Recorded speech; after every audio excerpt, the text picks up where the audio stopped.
our descendants. We also thank you for a week full of amazing good news for Indian country. And we ask your blessing on this time that we're spending now. So thank you. So anyway, just for background, the Native Organizers Alliance is a training and organizing network that's building a movement that's rooted in Indigenous values. We stand with communities who are organizing for change, to create good change in their communities.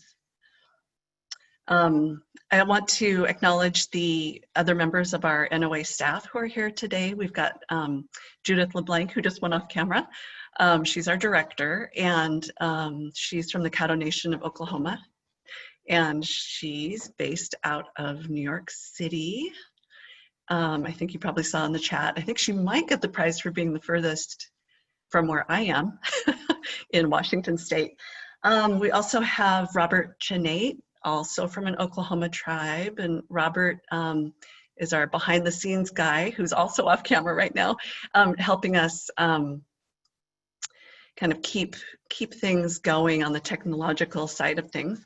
And then we have Sandra Anderson, who's our communications coordinator here at NOA, keeping that website going, keeping emails generating out to all of you beautiful supporters on our lists.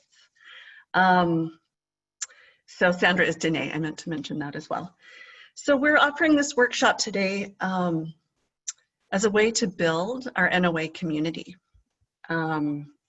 We miss being with people in person, as I'm sure a lot of you are also feeling. We want to share a cultural teaching and create a ribbon skirt. This 90-minute session will cover the basics of ribbon skirt making.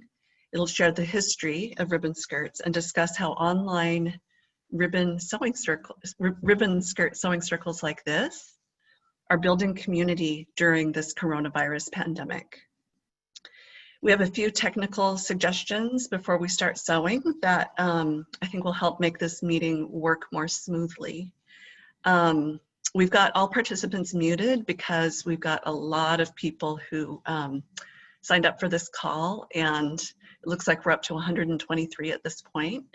You can ask questions in the chat room, and so I just want to make sure everybody knows how to do that. If you don't know how to access the chat, why don't you give a big wave? Okay, so if you take your cursor and you move it down to the very bottom part of your screen, some little images, icons will come up. And there's one that says chat, and it's got a little bubble, like a dialogue bubble. And if you click on that, a box pops up and you can just type in a message. And so we're going to be keeping track of those questions that come up in the chat box. And I have no sound, will re-enter site. Yes, that's a good idea. Okay, so again, if we have any questions, please feel free to put them in the chat box and we'll keep track of you there. Another tip, because as you can see, we're kind of all equal sizes right now. If you go up here to Alex Romero-Frederick, who is our teacher that I'm about to introduce, and you move your cursor up there, there will be 3 little dots in a little blue box in the corner to the right. And if you click on that, you have 2 options, chat or pin video. We want you to click on pin video, and there you're going to have your best view of your teacher. And now she'll take up most of your screen. And yes, I just saw a question in the chat that I was about to answer, which is, are you recording? So I can go back to if needed, and the answer is yes. We are recording it, and in a follow-up email, we'll give you that link so that you can go back and see it. Okay, so hopefully everybody is pinned. I'm sorry, can you go over the pinned video section, please? How to pin the video? Sure, so if you can see Alex Romero-Frederick, who's gonna wave at you now. So you move your cursor over her little video box, and up in the right-hand corner of her box, there are 3 dots in a little blue box. And you click on that and click on the option pin video.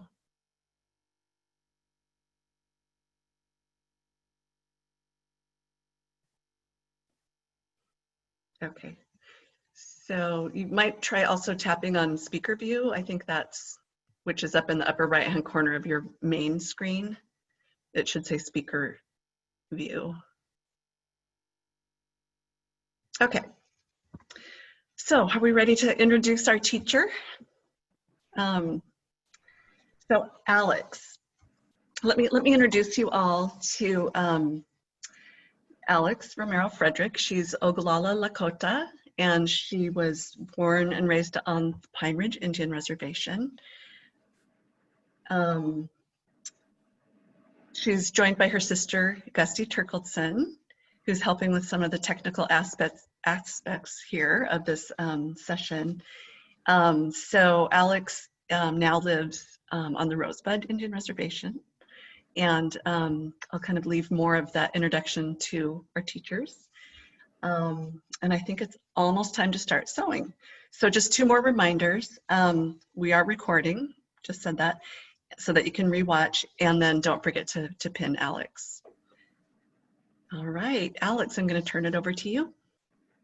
Good watch day, everybody. Ampoyokpiwi Imachiapi. My Lakota name is Happy at Dawn Woman. Sichango Lakota Elwati. I live on the Rosebud Reservation on the Sichango Lakota Reservation. Well, tonight we're here to start to do some sewing. This is one of my favorite pastimes, and of course during quarantine and all this craziness, this helps me and also a lot of people kind of work through what's been going on. It helps with our mental health, always being able to do something with your hands. That's one of like our Lakota values for women, is to always be industrious. So we always are doing something with our hands, creating, making, fixing, cooking. So keeping your hands busy, it keeps your mind going in a good way. So let me talk a little bit of how and why I started creating ribbon skirts. So in like 2016, actually it was like 2013 when the KXL was coming through the Rosebud Reservation here. We were starting to really gather to put a stop to this. So Rosebud put up a spirit camp next to where the line was supposed to cross. So we were out there and we were living, and we were kind of getting like, we didn't want to just show up to these places and just be, we wanted to be identifiable. So we started with just straight skirts that we used to wear to Sundance, no fancy ribbons, and like doing research, a lot of Native women looked back and seen our relatives, once we had access to cloth and ribbons, we start decorating all our clothes with these pretty ribbons. So I think just collectively, a group of us, like all across Turtle Island, or what you call the United States, said, let's make ourselves look good and be able to identify when we're out here. So I guess fast forward to 2016, Standing Rock, that kind of became our uniform. We were wearing ribbon skirts, all of us on the front lines, you know, because in the Indigenous way, when we go to pray, we wear skirts, even the men. So that is where we have the ceremony. But the ribbons are because we are Indigenous and creative, and we like colors, and it's like in us to always be a little bit flashy, I guess. We started attaching these, yeah, we started attaching these ribbons, and so yeah, and then in 2018, I really start taking off because I ran for the Secretary of State of South Dakota, and I needed a way to look nice, but I didn't have a lot of money, but I could sew. So I was making all my clothes to wear on the campaign trail. So I was out there in the ribbon skirt, like first candidate ever like that in South Dakota.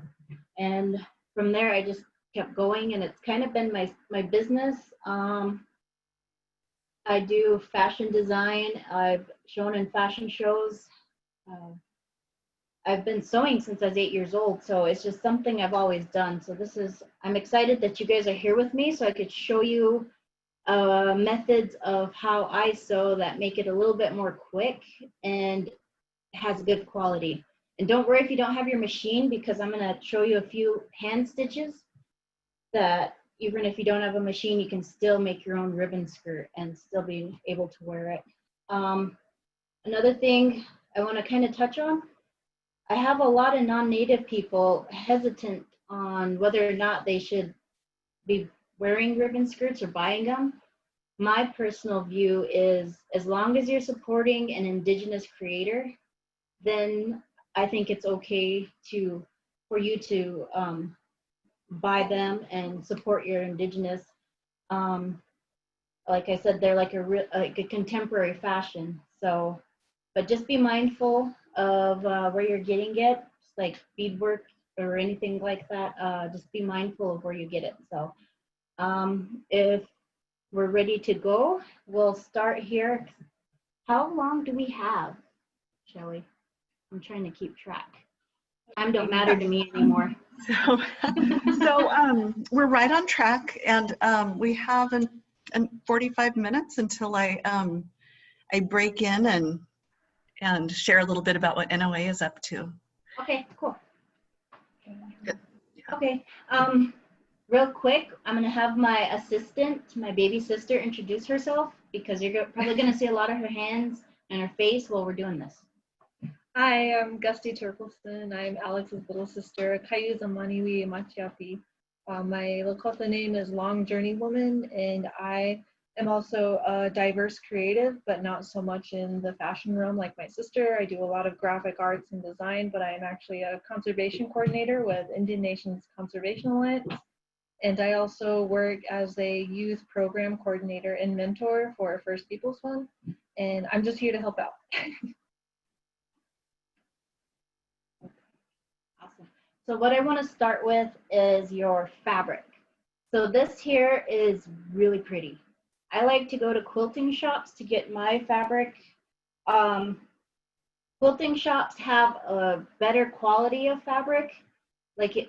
I mean, I'm not gonna diss on you if you can't not find good fabric, but if you know, that's where it is. And cotton, I found the best. It lays the best.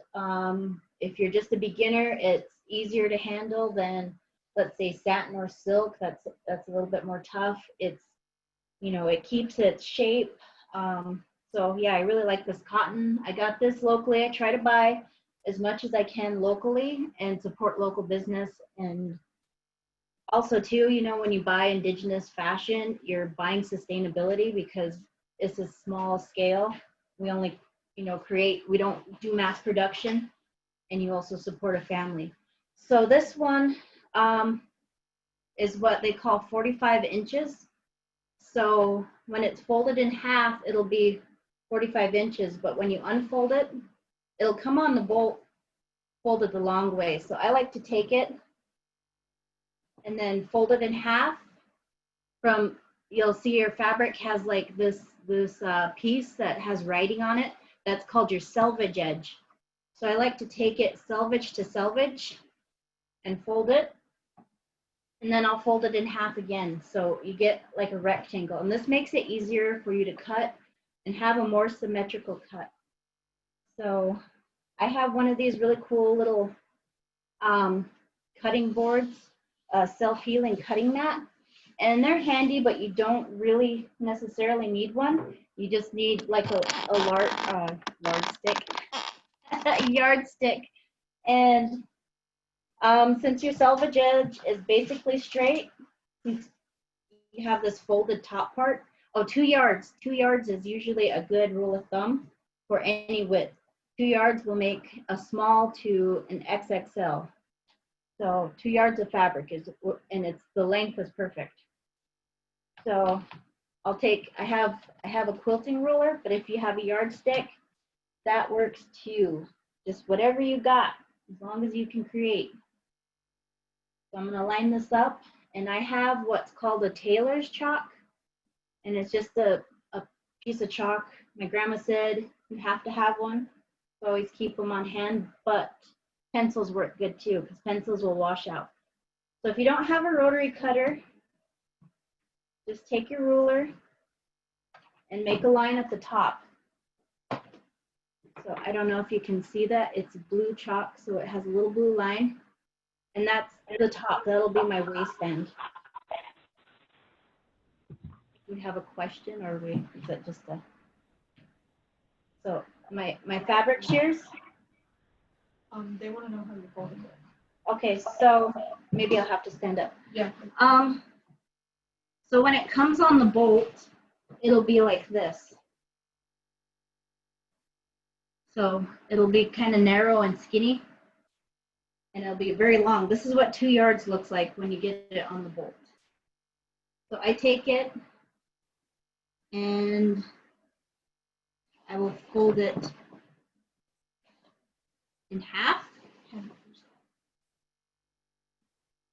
like this. And then I fold it in half again. And always make sure you iron it.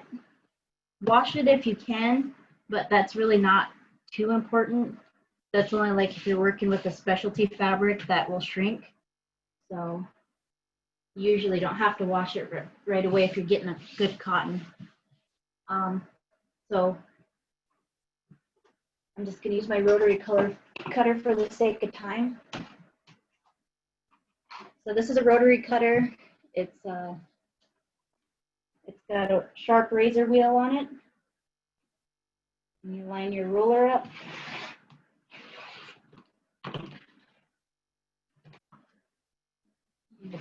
Blade on it.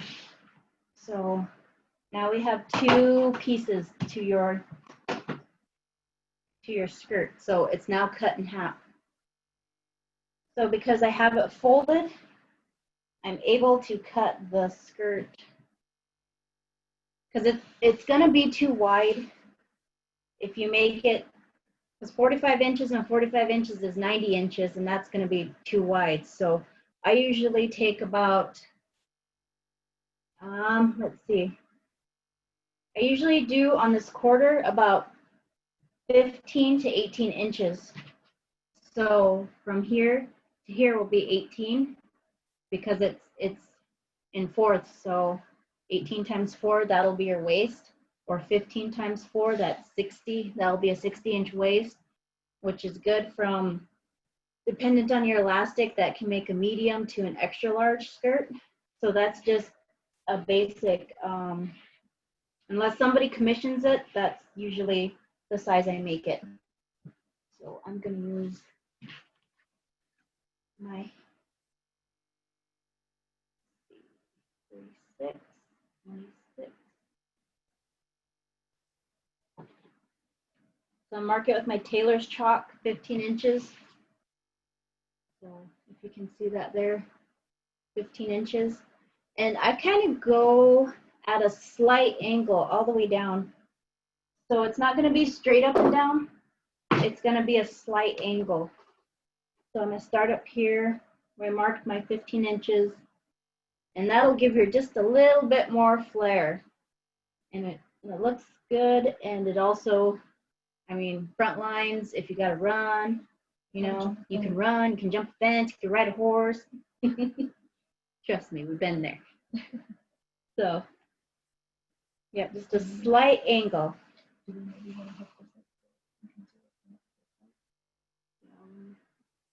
Okay. All right, so I have my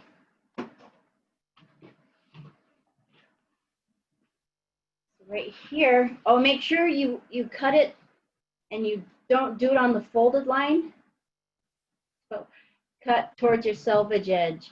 Because if you cut here, you're gonna be like all sorts of strips everywhere. So that's very important to kind of, yeah. So again, your selvage edge is this one that has the writing on it, this extra piece, and it doesn't fray. That's your selvage edge. So that's very important. I'm teaching you some terms here.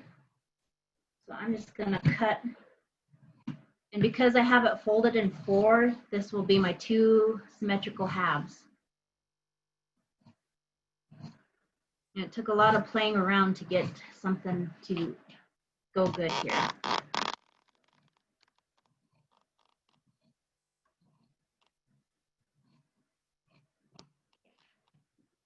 This is your piece with your selvage edge on it. Save that. You can make bags. You can cut your pockets out of it. I'm going to show you how to do pockets too, so bonus. All right, I'm just going to even out my I'm going to even out my hemline. So I'm going to line up the folded edge on my table here or whatever you guys got. And then just take my ruler. If you don't have a rotary cutter and ruler, then take your chalk and your ruler and draw your line and cut.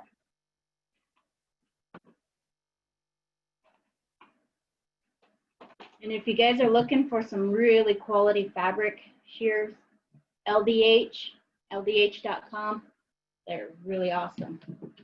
Okay, so now that I unfold it, we've got our skirt shape. So you can see, like to my waist, can you move that camera just a little bit? So you can see to my waist, it's a little bit bigger, but that's okay because when we put elastic in it, it'll gather really nice. So that's what it should look like a small trapezoid. Yeah, and you should have 2 pieces. And since you cut them folded, they'll be symmetrical. So now this is what I do for my ribbons. So I'm going to take this here. And however far up the skirt you want to go, you could go 6 inches, 5 inches, you go right on the edge, however far you want to go up. So I'm going to go, let's do 8 inches from the bottom for me. And that'll leave a nice hem. So I'm going to take my chalk again, and I'm going to mark where I want that first row of ribbons to go. And this way you don't have to buy Pellin, because I know there's some people, I'm not saying it's wrong, but it gets a little bit more spendy and expensive, I think, to do your, glue your ribbons down first. So I just do this. This is so handy.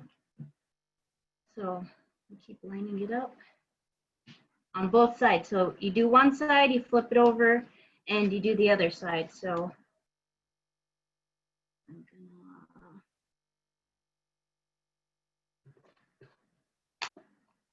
my ruler's slid. Okay. And let me know if I'm moving too fast for you. If you need me to repeat something, I'm more than happy. But again, this is just my way.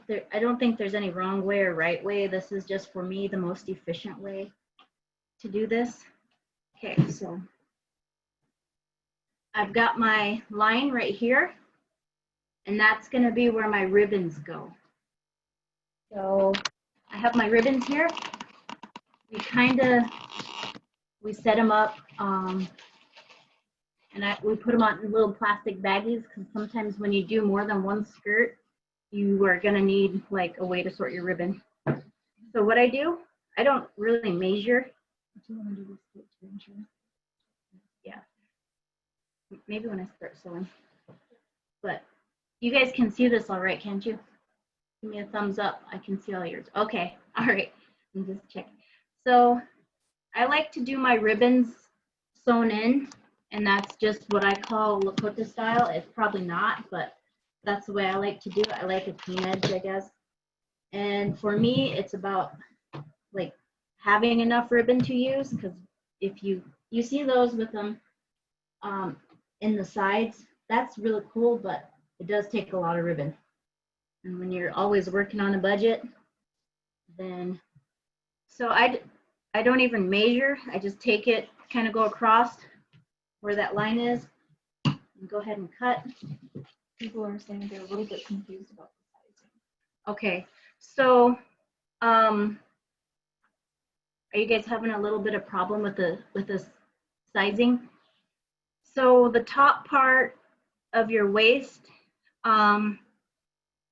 each side of the fabric should be about 30 inches. So the front should be 30 inches and the back should be 30 inches. So when you add them together, that's about a 60-inch waist. And that's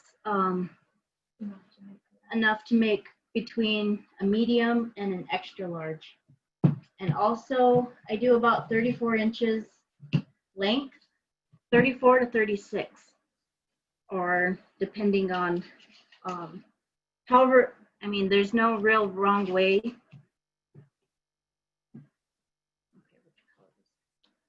Here's this one. So I usually take a picture of my ribbon combinations when I lay them down, but I forgot to do that with this one. So it's just kind of, yeah, this is the sherbet skirt.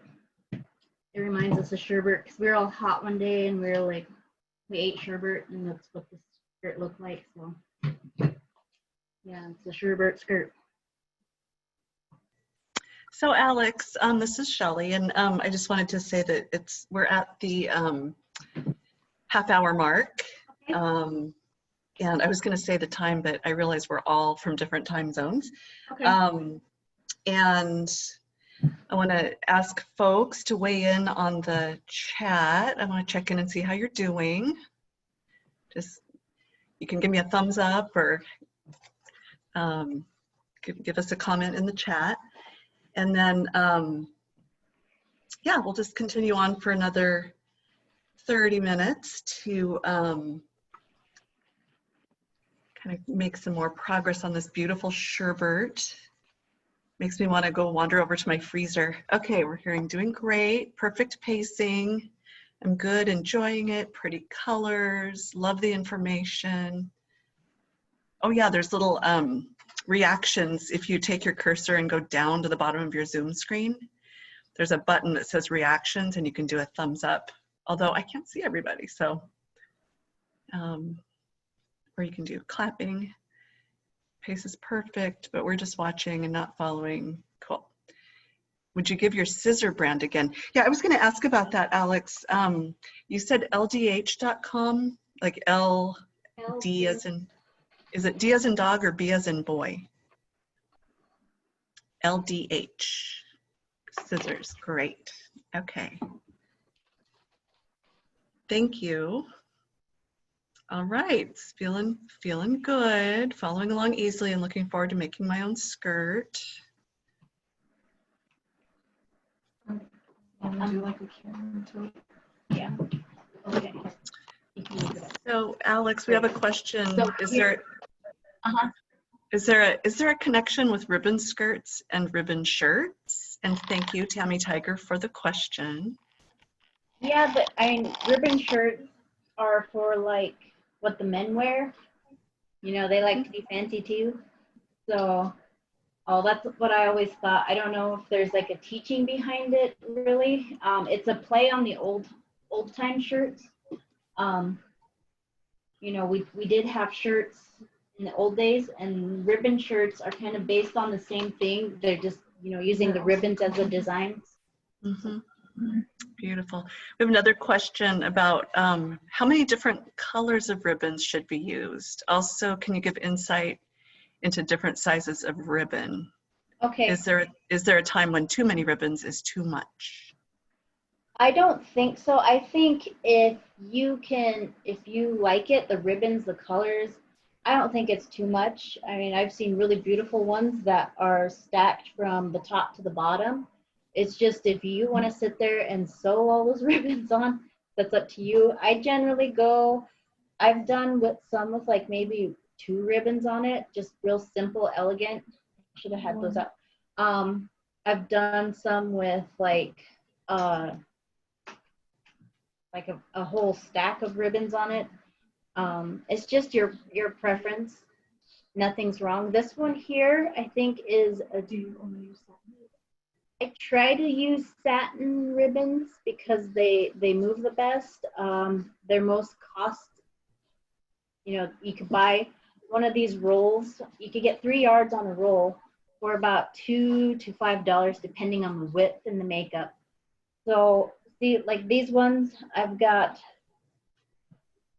where's my, I think this is like a 2-inch ribbon. This one is, yeah, what's that? This one's a 5/8 inch. I've got 3 5/8, and then this one's a 7/8. So it's just whatever you feel. There's no wrong way to do it, I say.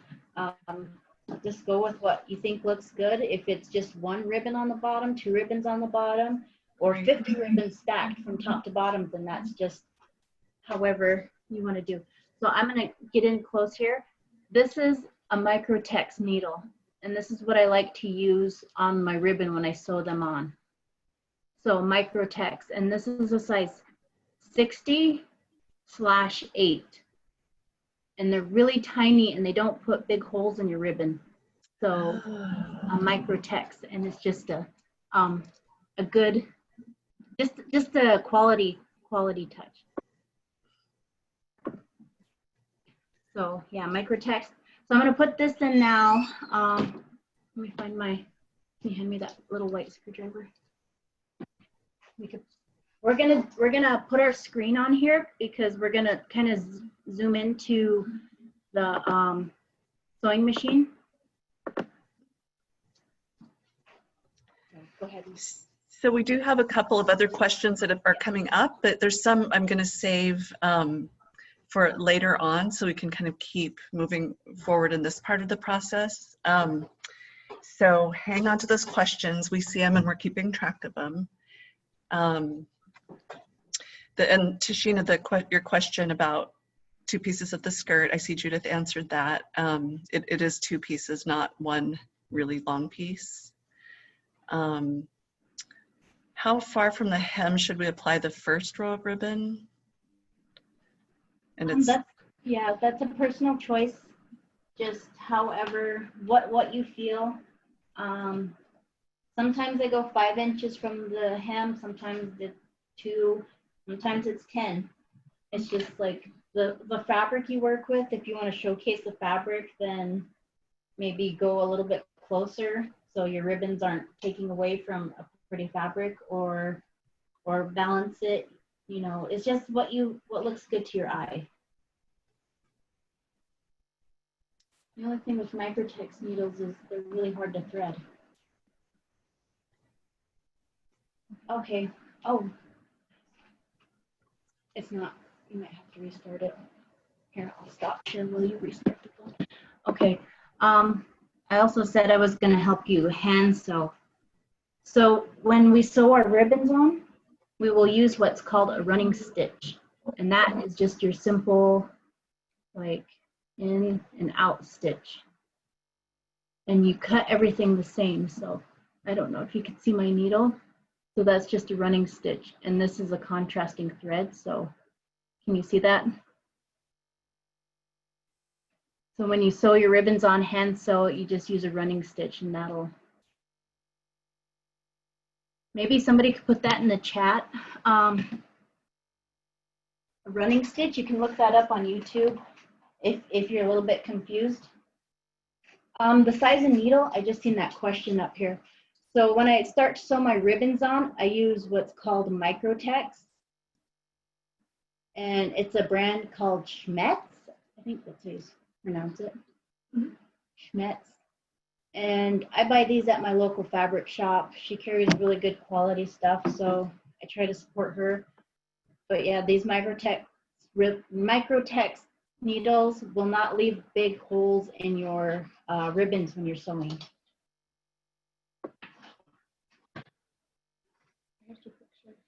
Yep. Okay, so we're going to try to share the screen so we can get a close-up of, okay. So go to the camera.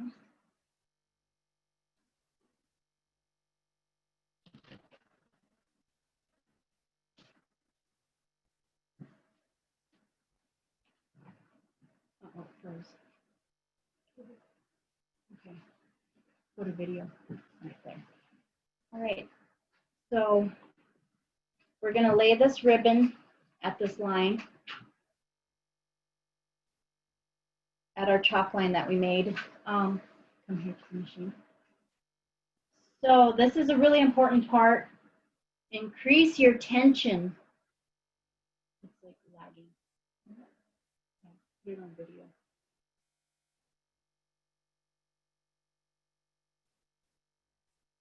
Everything's good. We're just trying to switch over to video. Oh, it says photo there. Okay, my phone is lagging. So let's increase our tension. And I don't know, everybody's is different. Sometimes the knob is on the side. Hold it up and down.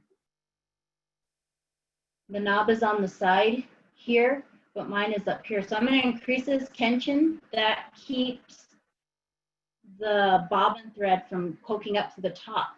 And I like to use invisible thread when I do my ribbons. So you'll see here shortly what it looks like when you use invisible thread with your ribbons and increase the tension. It's gonna look. And I also, to increase my stitch, make it a little bit longer.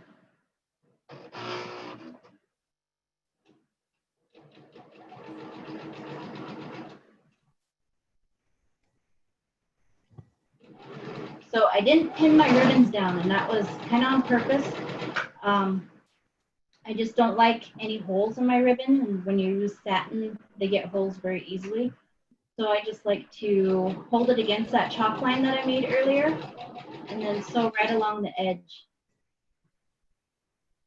Hey, Alex, question is, are you hand sewing and machine sewing the ribbon down?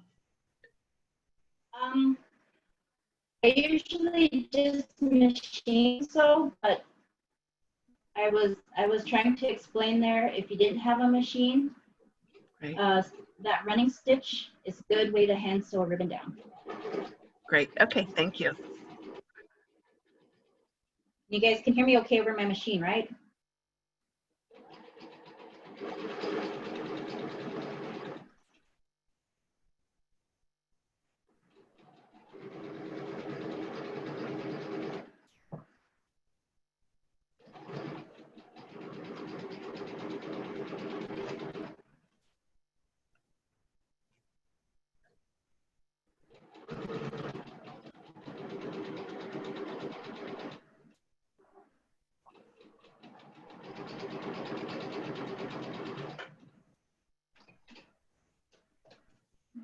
In here.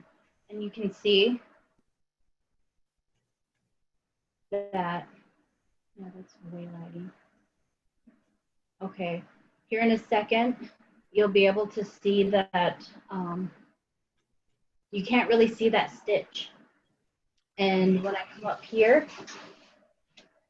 like just holding it up, you can't really see the stitch because I increased my tension. And I use regular thread on the back. I don't use the invisible thread on the back, just on the front. So instead of switching threads all the time, I use the invisible thread, and that just goes through everything. So when we do our second ribbon, I like to do a stitch. I'll show you here.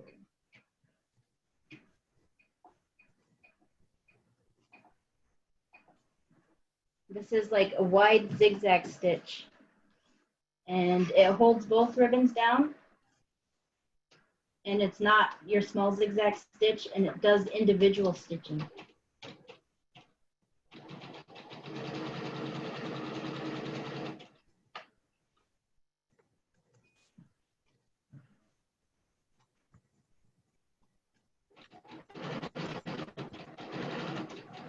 I don't know if everybody's machine has this, and if you're hand sewing, it'll be the running stitch still. But if your machine has a stitch, I know a lot of them do. The singers have the stitch. Sometimes I use my daughter's machine. So you'll be able to see here in a second that stitch that I use.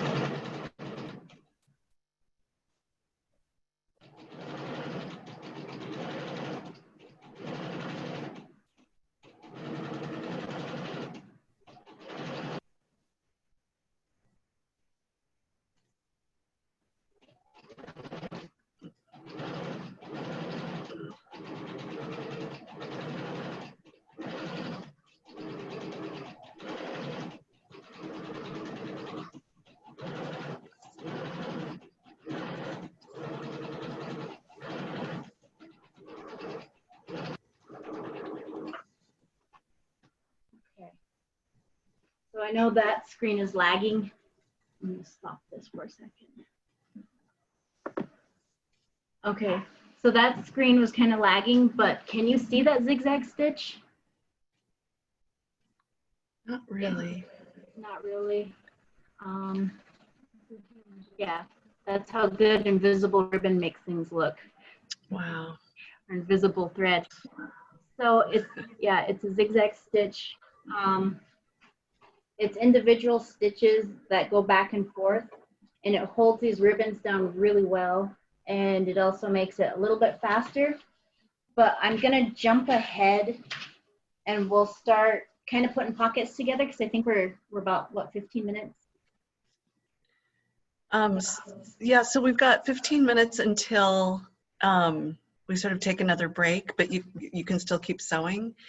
And then actually, so we have 45 minutes left, basically. Okay, so maybe I will see how far I can get. Are there people here sewing along at home? I'm just wondering. No, just watching? Somebody asked you to tuck the ribbon under the second. I don't. I line them up straight. Okay, Side by side. side by side. So they'll line up evenly, like you can feel it. They'll line up real, like just flat together. Maybe I'll go over here, a stitch for hand stitching. So when we do the seams on the side, I'm gonna just make a mark so I sew straight. But I'm gonna do what's called a back stitch, and this is really good for doing seam work. So I'm gonna go down and make a stitch, kind of a big one. And then I'm gonna come back on that stitch. And I don't know if you can see that. But if you Google backstitch, maybe there's something on YouTube with a better camera, but it looks like a machine did it. So I'm gonna do a few stitches to show you. You can try your finger down. So Alex, we're getting some people responding about several folks are taking notes, and they'll sit down and sew tomorrow. Others are just watching to kind of take it all in. I was trying to follow along and sew, but my machine is missing its needle. That's the thing about technology. Yeah. And yeah, so I just want to assure everybody again that we'll definitely have this recording available tomorrow. So this is your later. back stitch. Can you see it almost looks like a machine stitch? Yeah. And that's what you would use for your side seam, because once it's, you have the knots and stuff, then it's a really good seam. It almost looks like a machine did it. Okay, so back stitch for your side seams, and then we will do a hem stitch. So you'll use that one to do like your waistband and then sew up the sides. But when you're hemming, you're gonna do a pick stitch. So you're just gonna do a little, you're just gonna pick up a little bit of fabric so you barely see a little notch in there where that thread is. And then you're gonna go in the back a little bit further from the start. So you'll see about 1 centimeter. And you're gonna pick that up.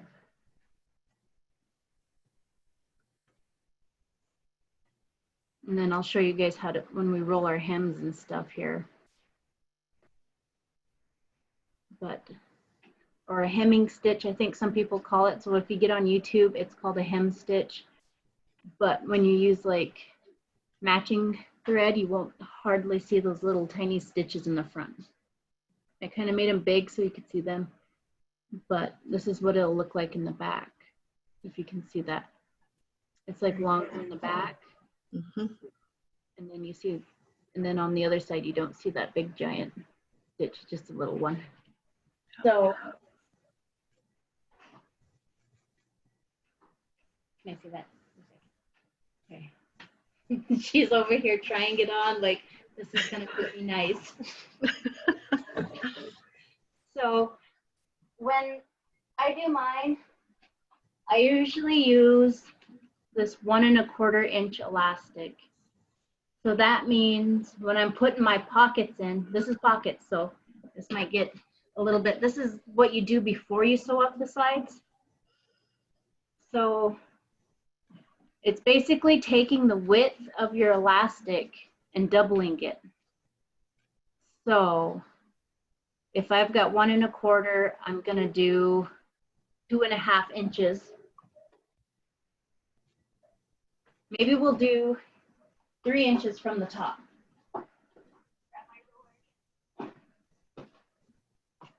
Sorry about that. Thought I had everything together. So I'm gonna go 3 inches from the top of my skirt here. That's really good. That gives you room to play with. 3 inches. So I made that mark there. And I'm gonna come to the other side. And I'm gonna do 3 inches there. And I got this really nice contrasting fabric for the pockets. And I like to cut my pockets in bulk.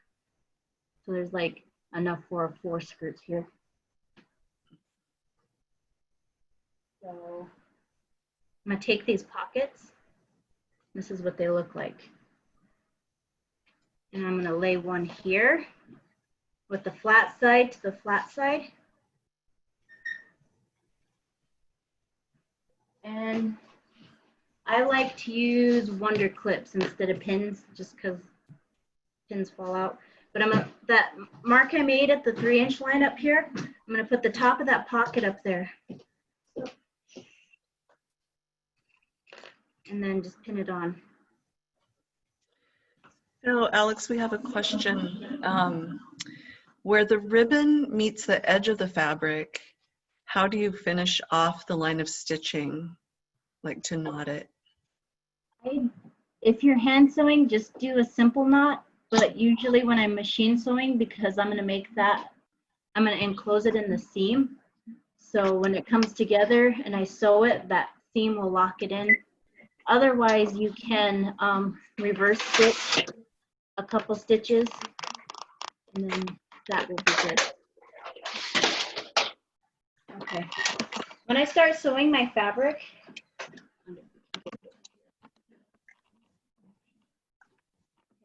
when we start sewing our fabric, I switch to a universal needle, universal size needle. And those are pretty easy to find. If you go into your craft store, then it'll just have a universal size. And I like that same brand, the Schmetz. That same brand is good. They're good quality needles. And also really, really, really important, switch your needles out. If you're having trouble and it's like dragging stitches and like just messing up or bunching your fabric, change your needle. That's a simple fix. So I'm going to switch to just a white thread. And I'm going to put my tension back to normal. Just going to undo everything I did for the sewing of the ribbons.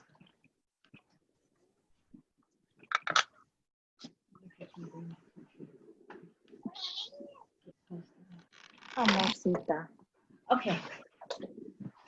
All right, so when we sew our pockets, we're gonna sew, and it just depends.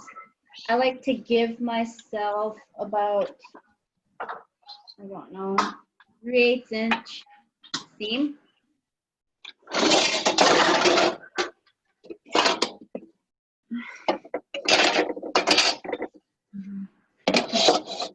MJ's unmuted.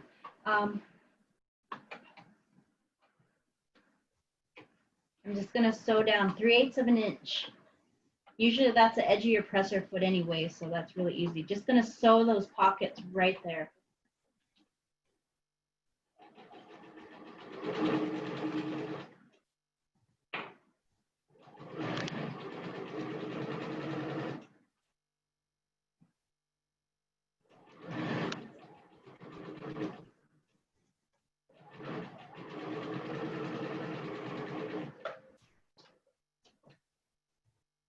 So this is my pocket sewn on. Looks a little weird now. Kind of like ears, it's sticking out. But then once you've got it sewn, we're gonna take it and we're gonna top stitch over that pocket. Do you guys know what top stitch is? Why don't you go ahead and tell us? So this is your seam. So when we top stitch, I'm just gonna sew on top of both fabrics right here, right on the top of it, I guess, top of all your work. So you'll see it because I have a white thread in, it'll contrast. And it's just real narrow along the edge.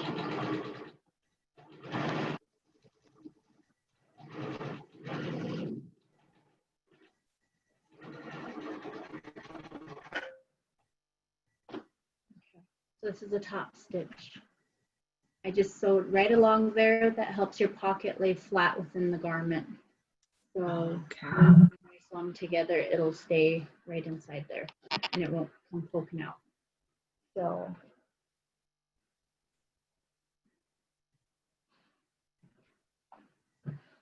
I'll do one on the other side. Alex, there's a question about the distance. Let's see, how far down from the waist are the pockets sewn? And I think what I heard you say was it's got to be twice the width of your elastic. Yep. So Yep. that you have room to make your casing for the elastic. That's right. About approximately twice the width of your elastic. I'm doing 3 inches, even though this is 1 1/4, just to give myself a little bit more room to work with the casing, because I know sometimes things don't work out. So I'm just going to do this other side to show you how to do a pocket. So you put it on the right side. And these pockets might be different color. I'm just using this highly contrasting fabric so you guys can all see how I get this. So I've got my pocket here. And put the flat side here along that mark I made. I just want to make sure, because pockets are very important, huh, Judith? I mean, where are you going to put your cell phone and your keys, right? That's right. That's right. So, and I like to make my pockets super big because I don't know what the fashion industry has against us women, but they don't give us big enough pockets ever. So I like to make my pockets big. That's right. You're getting a lot of concurring voices here. Yeah, right? Big pockets, yes.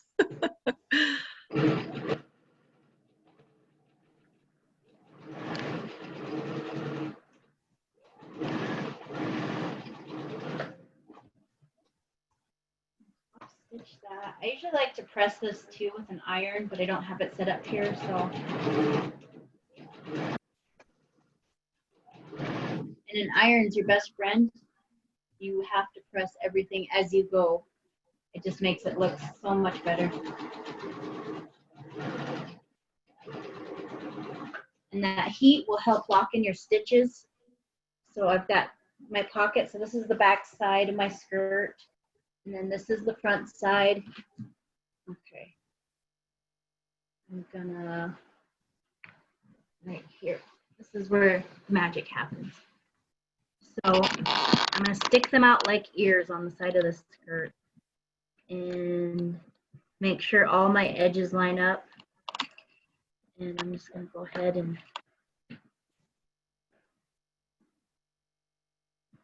pin them together, clip them together since I'm using these handy dandy wonder clips. And they're just so cute. They are. You know, part of it is I like cute stuff too, so it helps me work. Cute tiny things. Look at my tiny bowl that I hold them in. Nice. That's fun. I'm sitting here making a list and thinking I need to hit a fabric store. Oh yeah. Oh yeah. Okay, so I'm just gonna sew around the edges of this pocket. So I'm not really worried about the side seams yet. I'm gonna sew the edges. Actually, let's do it. So we're gonna start at the top here. I always sew my side seams up before I put my elastic in because I use a serger. But do whatever's comfortable for you for the waistband. But when I sew this pocket, I'm gonna sew down about another inch, about right here from the top of this pocket. So here's the top. You can't really see it. So here's the top of this pocket. It's just that my shirt's black and they're black. And I'm gonna sew down about here. And that's gonna help from stuff falling out of your pockets.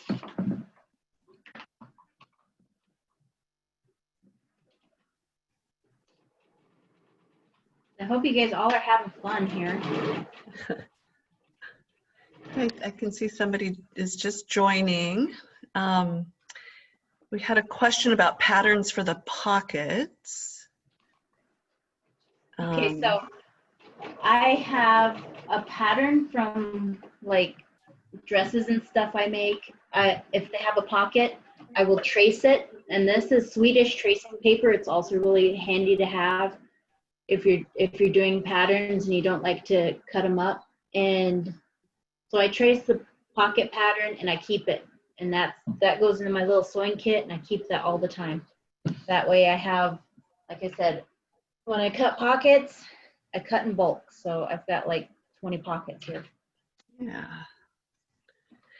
All right. So is this a good time, Alex, for me to break in and give folks an update on NOA while you're sewing?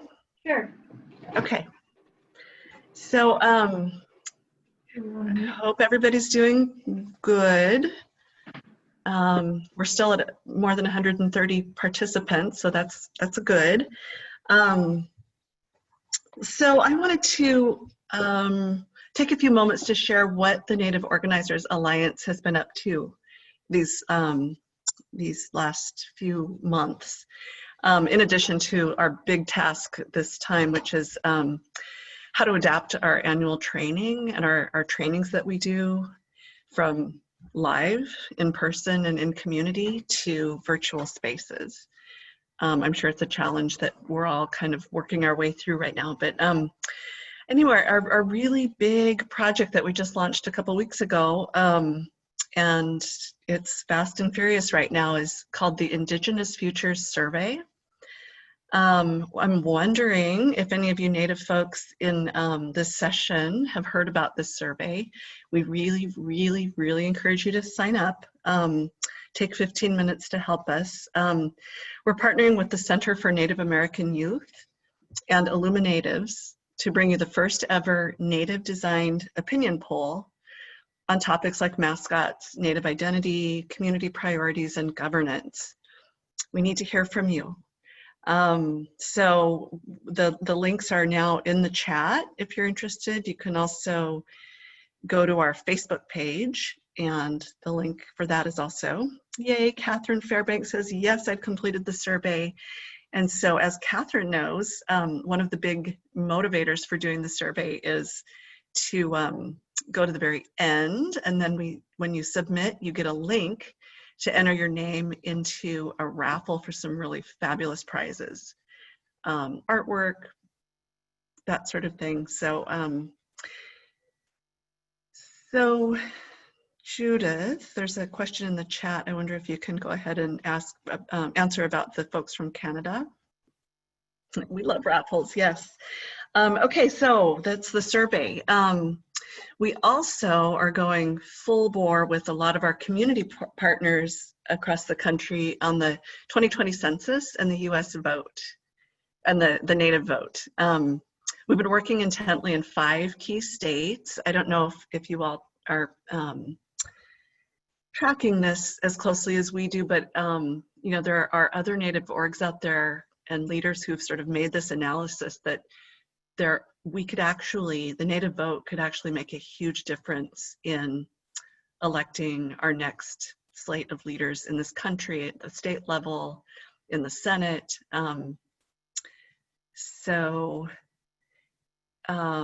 Yeah, so we're supporting some community work that's happening in Minnesota, Nevada, Wisconsin, Arizona, and Michigan. And we'd love to tell you more about that if you want to connect with us after the webinar. And finally, we're organizing some web-based events, just like this session. They're each pretty unique in format and topics. So we've had, our first one was community responses to healing in the time of COVID.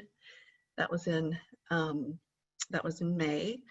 We also, after George Floyd was murdered in Minneapolis, we featured a web panel with some Minneapolis Native leaders to really kind of get a real report on like what was happening on the ground, how the community was doing, and what was happening in terms of reaching across to the Black Lives Matter folks and to organize together as a broader community.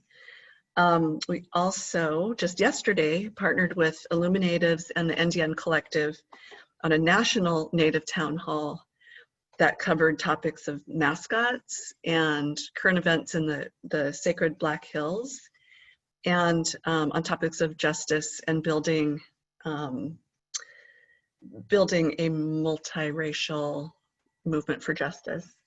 That town hall was huge. We actually attracted more, or reached more than 160,000 people. And if you want to watch the recorded versions of that, they're going to be available on our Facebook and YouTube channels. So let's see, Sandra's been posting those links in here. And I'm going to turn it back over to you, Alex. And just remind people they can pin Alex to kind of have the bigger screen view so you can see more closely what she's doing. So thank you.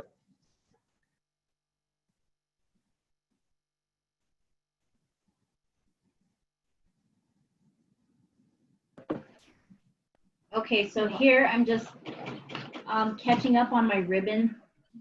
That way I can show you how to line them up on the side seams. So I'm just,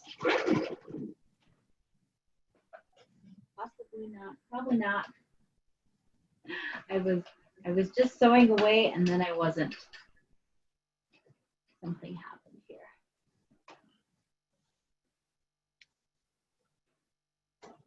That's what's kind of tough about invisible thread. You can't see it. So I love that people are chatting and telling us that they've already taken the survey.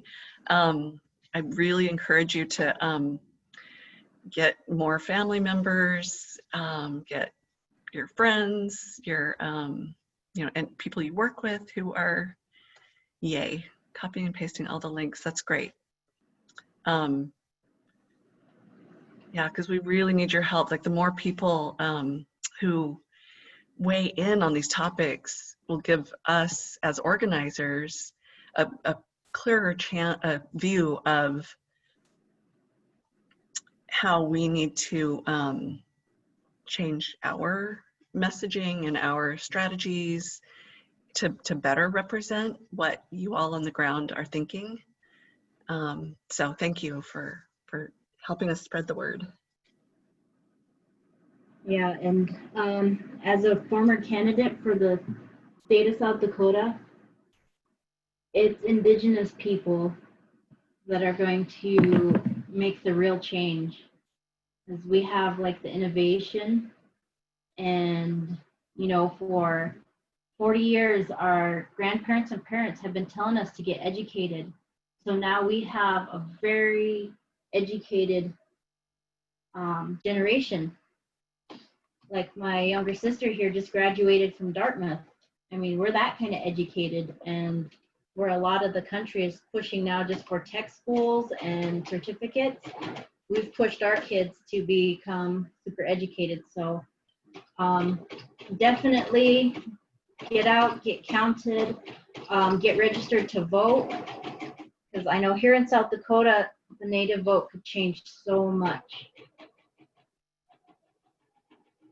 It's just, we got to convince ourselves that we're worth it, and we need that, not only that seat at the table, but we need to be able to get in those spaces to help decisions, because they're made without our knowledge and they affect us tremendously. So that's very important. And I know NOA does a really good job with voter registration, get out the vote. They do awesome work, so that's how I kind of got involved with them. But yeah, I'm just finishing up here. Had a little bit of technical difficulty with my invisible thread. So we've had a couple of questions about that. Is it necessary to use invisible thread? Can we show the zigzag stitch on your ribbon? It's not really necessary, but I just don't like, I like my threads to match. And when I use this invisible thread, I don't have to switch out threads over and over and over. Let me get a contrasting thread into my machine, and I can show you on a piece of scrap here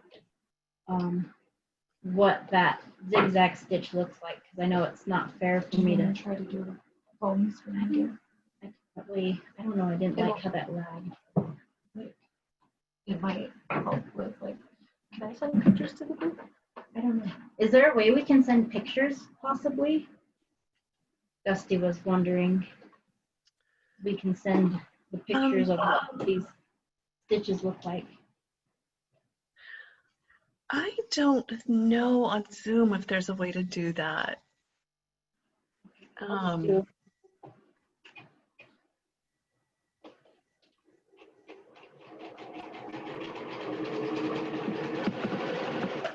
Okay, so You we can attach pictures in the chat, depending on what the settings are. If you have, I guess it depends on what the overarching license settings are, but you should be able to attach documents in the chat. Okay. Thank you. We'll have to look at that here in the chat. If not, we could probably send them to you, Shelly, and maybe you can attach them. But this is that zigzag stitch. I did it in a contrasting can you say a little bit about how wide that is? It looks like. So this one is on my machine, it is 5.5 wide. I don't know what that translates to other brands of machines, but can you see the back here, how that purple thread is kind of poking out there? That is why I set that tension, because I don't want that back thread to poke out. I want this front thread here. So you can't see any of the white. That's why I increased my tension just a little bit. Interesting. Just makes it Okay. clear. Yeah, I think that was helpful to use Here's color. our pocket. Yep. So see, you can't even really see it once you top stitch it. You can't see this pocket hardly at all. Wow. And this is what it looks like on the side, and yeah. So we do that for both sides. How are we on time? We have About 25, let's see, no, about 17 minutes, about 15 minutes, so we can wrap up. okay. Well, I'll just finish the side of this skirt here. That way everybody can see it, kind of a finish. So once we get our pocket sewn in, while Shelly was talking, I started here at the top and I went down about an inch. And then I came back up and I sewed all the way around this pocket. And then right here, I didn't sew to here, I sewed up just a little bit up to here. So this is the edge, and then I sewed up to here, and then you come down, and this is where, you know, keep sewing all the way down to the bottom. That keeps, when you sew up like this, up the side a little bit more, that keeps your keys and your money and your phone from falling out. Because if you sewed right here, then they just fall out. So it doesn't hurt to go higher up. So Very good. Yep. So I usually just try to line up my ribbons They usually line up really good if you do good measurement. And so from my pocket down.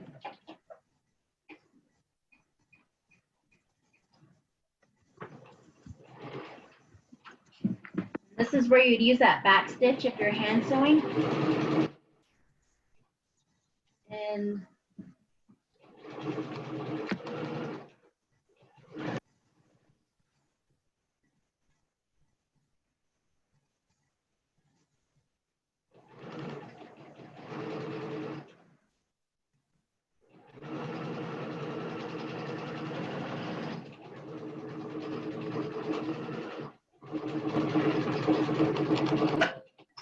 okay, so you can see how it lines up. It's really nice.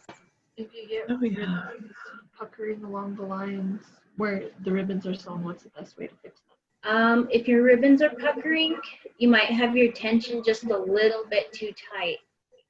So go ahead and ease back on it just a little bit, and also check your presser foot, because sometimes these ribbons have, when you take the stickers off and you unroll them, that residue will stick. So make sure your presser foot's clean, because they could have got some of that glue on it and it's grabbing when it's not supposed to. So right here's where I would take this to my ironing board and I'd press that seam flat, nice and flat, and set my stitches in there. And a good way to finish this is a zigzag stitch right along the edge, and that'll keep that from fraying. So if you don't, I have a serger, so that finishes as it goes. But if you don't have a serger, then just do a nice zigzag stitch.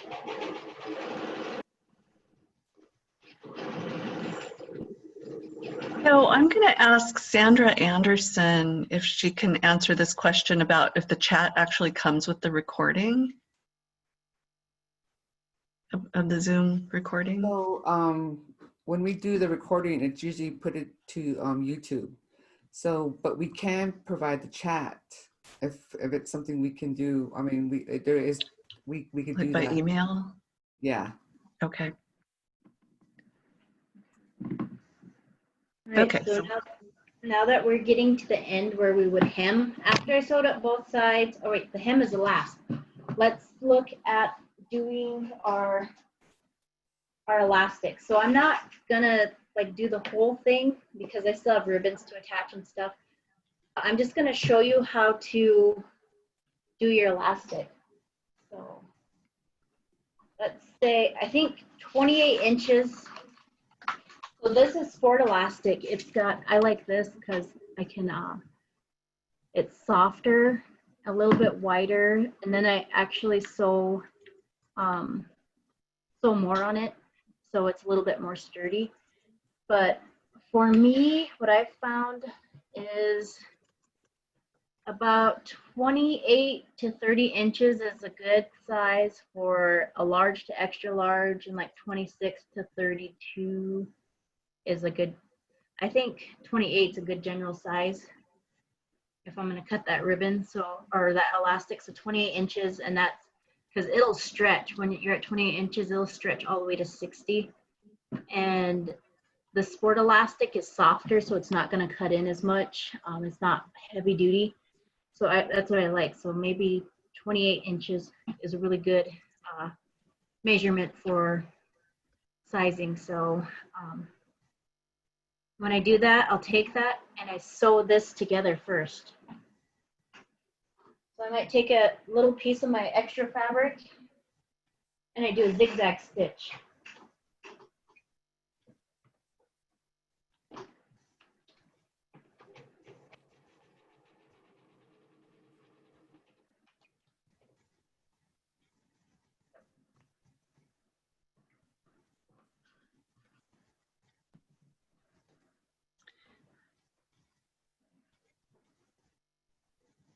And this is, I'll show you here what it looks like. It's pretty neat. It's really sturdy.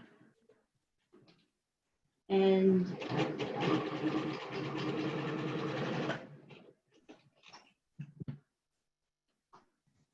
so I just took a little piece of fabric here. And do you see how I zigzag stitched it on there. This will hold this elastic in your waistband forever and ever and ever. So Alex, what's the brand of elastic that you're using? I think I got this at Walmart, but it's called Sport Elastic, and that's what you'd find in your waistband. It's soft and flexible. It won't narrow or weaken either. So that's why I like to use that Sport Elastic, because it's softer, but it won't weaken. So. And then I just trimmed down the sides of this to make it like that. So like this is a miniature size waistband. And this will be my back. I'll take a pin and I'll fold it in half and wear that back, and that'll be my front. And then I'll fold it in half again. It's kind of measuring. So I will pin the sides.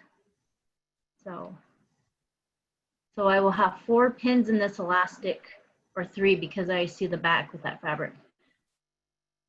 So I will have 3 pins of in this elastic, and this is your back, this is your back, this is your side, this is your other side, and this is your front. And the reason why I iron them so that I have a line down the middle is so I can measure that front elastic. So I will put my front here and I'll pin it, and then my side I'll pin it, and then my back I'll pin it. So I'm just going to do this on a piece of scrap. Pretend like this is my little skirt.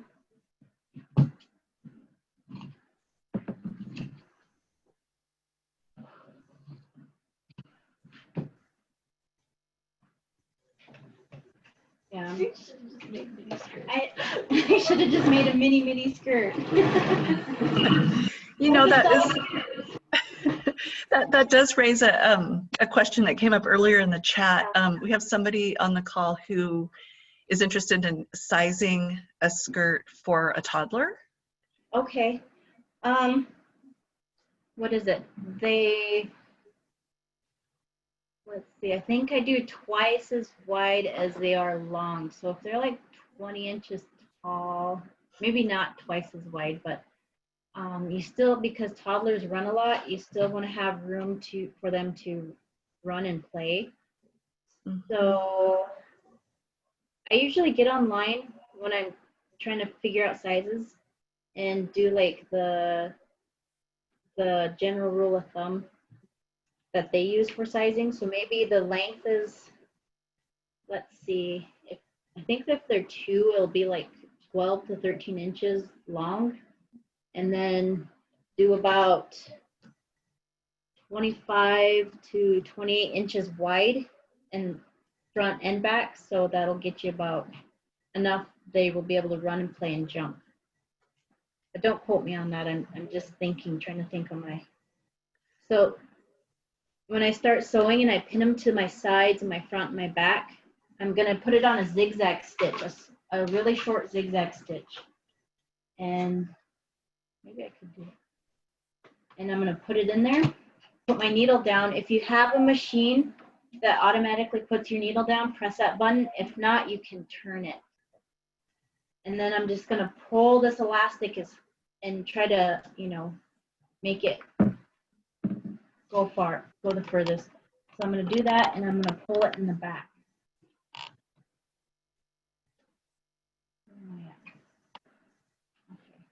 So we have a couple of comments. Okay. Somebody made a ribbon skirt for her chihuahua. I would love to see a picture of that. And then another making a ribbon skirt for 6-month-old granddaughter. Oh, yeah, I think, that one would be way tinier. If they want to see up close, can I try that? An actual fat quarter, maybe you could put the computer right here. If you go to a fabric shop and they sell these little things called fat quarters, they're already pre-cut fabric. That's a really good way to buy fabric if you're making them for babies. Because they're 18 inches by 21 inches, already cut pieces of fabric. So I'm stretching this ribbon way out, like way out. So And since I have it pinned to the front and to the back and to the sides, I can't like run out of elastic or run out of fabric. And this is stretchy, stretchy, stretchable. And then you want to, because I just made that mistake, you want to sew this on the wrong side. So when you fold it over, it'll be good. So we're going to do, I'm going to put my needle down. We're going to start. And then keep stretching that fabric and pulling it.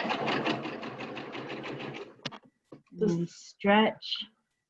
And then pull it on this side. And then keep stretching it. This isn't the real thing. I'm just trying to show you, instead of making a casing, this is a simpler way. So you see that here, and then what it looks like on the other side. So I'm going to take this, and I'm just going to fold it. So on the top of your skirt, it's sewn to here. I sew it like this to here. And then I just fold it over instead of making a casing. So you put it on the wrong side and you zigzag stitch first like this. Got it. And then you fold it over like that. So this will be your whole skirt. And see, instead of making a whole casing and running your elastic through, I guess this is how I like to do it. So yeah, over and then do what you did that first time. Start with your needle and use the zigzag stitch again because that stretches.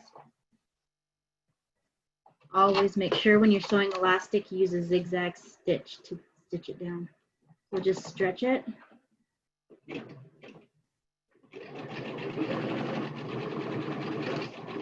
we're very close to the end of our time. Okay. All right, so here's your casing. Your already made casing, so you can see that. That's cool. So it's already stretchy, and then because this is sports fabric, you can go to a straight stitch and then sew lines in it to help keep it in place. So I'm just going to do a couple lines to show you what it looks like. I recommend this because that's the best elastic that I found.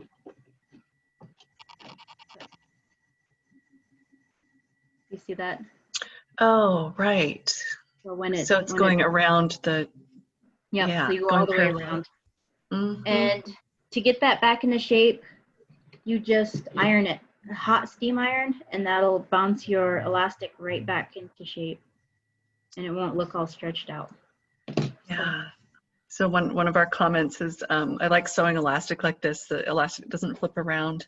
Yep. Awesome technique. So Alex, I'm going to let you pause for a second and figure out how you want to wrap up this part of the time together. But I want to point out that we really want to promote Native artists and creators every chance we can get, because we know there's a lot of good hand sewing and crafting and beadwork and out in the community. And so we want to be sure, we're going to put up we have been putting up your Instagram in the chat. So I hope people have been seeing that, and we'll include it in the final email, the follow-up email that we send out. If anybody, I see a lot of people are off camera, but while Alex is giving us a few little wrap-up comments, I want to also see if anybody who is sewing would like to just hold up and share, maybe unpin Alex and hold up and share what you've been working on if you've been sewing.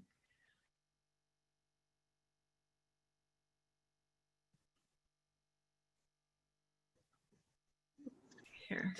I've been making a pocket this whole time. Oh, that's awesome. Yeah. Good. Do we have others?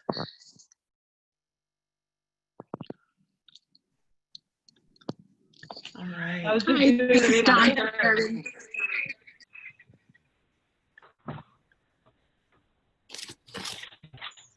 Oh, we have a youngest sewer on the call, I bet.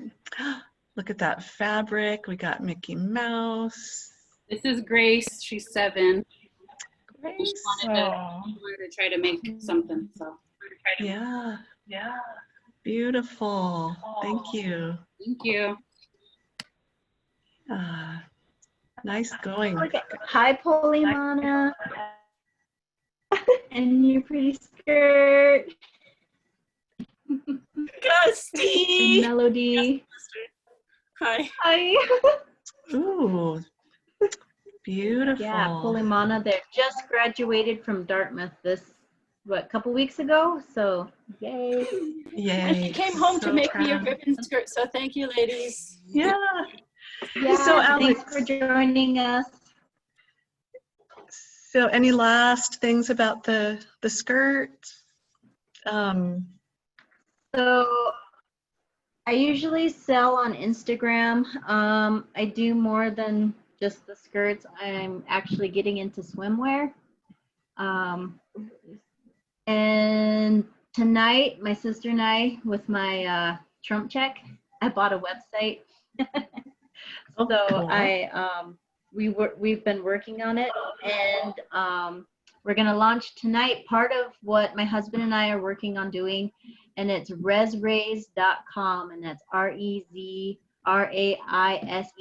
and I'll put it in the chat. And I'm working on putting my sewing in there and my artwork. I just won first place at the Red Cloud Art Show with a piece I did in It's their beautiful. adornment category. So yeah, I mean, Right. and then I just hope you guys picked up a few little, like if you weren't confident, you found something that's going to work for you. And ribbon skirts are for all women, I think, and whoever wants to wear them. And it's just a way for you to help heal and help keep your mind and your hands busy. So I hope everybody had a good time. Maybe somebody learned something they didn't know, or like how to put pockets in, because that is essential. Pockets are essential. You can't be Right. frontliner with no pockets. I love it.